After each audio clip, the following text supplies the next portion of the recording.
Hello YouTube, we are back in Dovetail Games Flight School as it loads up here. And today we're going to be doing the second mission in the Flight School tutorials. First off, I want full screen on.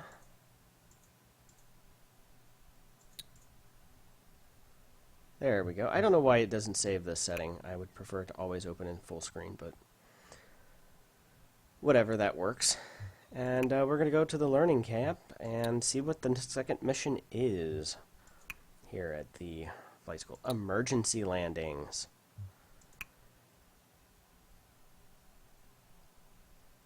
Sometimes things go wrong and you'll need to make an emergency landing. We'll teach you how to make an emergency landing.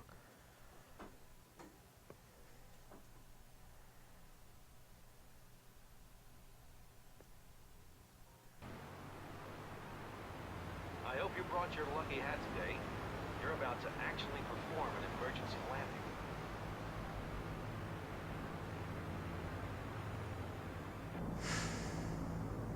Alright. You have control. Hold a heading of 360 degrees and maintain 7,500 feet at 90 knots while I describe the maneuver. Ready to learn about emergency landings? Sure. All you need to know is ABC. Don't you mean A and C? Airspeed, B for best field, and C for checklist, in that order.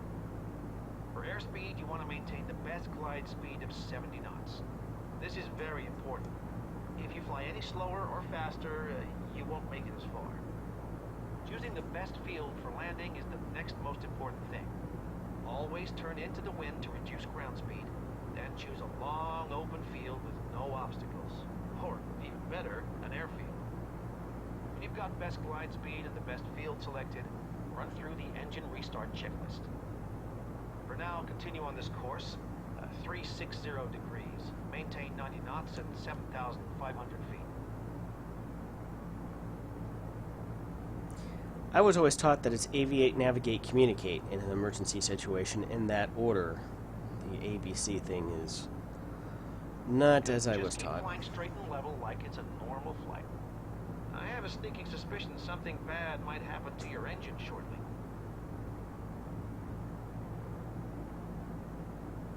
You've drifted off your heading. Hold 360 degrees.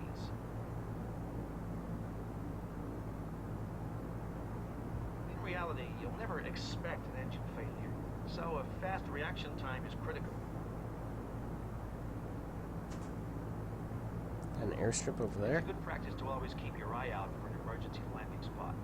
Paved airports or grass or dirt airfields are the best. Always try to notice where the nearest ones are.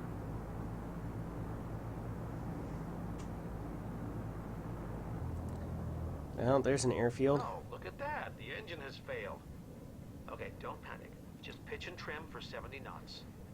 Okay, pitch and trim. Did they ever go over how to trim an aircraft? For a suitable landing area. The wind is blowing from the northeast from 030 degrees. Okay. 030.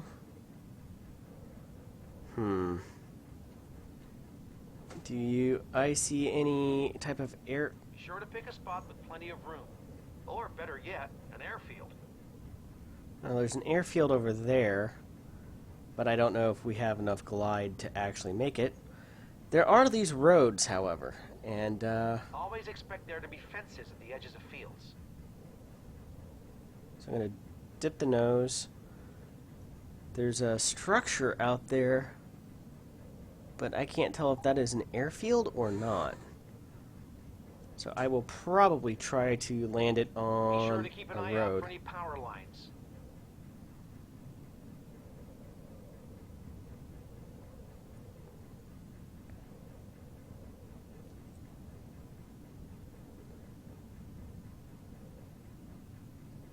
Okay, there's power lines right there. There's a building there. I don't know if that's a fenced-in row or if there's an actual dirt strip there. I can't really tell. there ahead. Be sure to pick a spot with plenty of room. Or, better yet, an airfield. Well, there's an airfield over there, but there's just no way we're gliding to that airfield.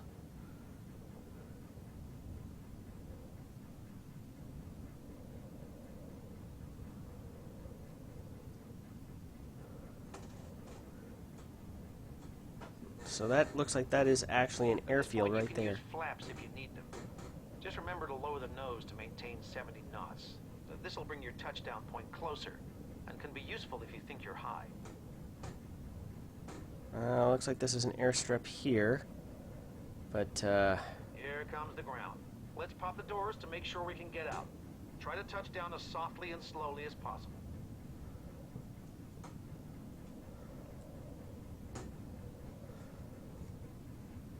so it looks like this is an airstrip here.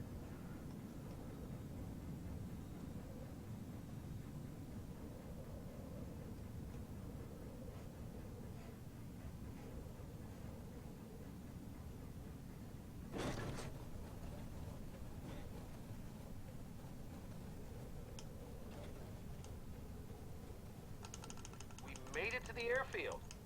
Even if you don't make it to a runway, this is a good option. You touch down facing the wind. See, this reduces your ground speed and makes an emergency landing more survivable. Your touchdown was smooth, so you avoided a potential landing gear collapse.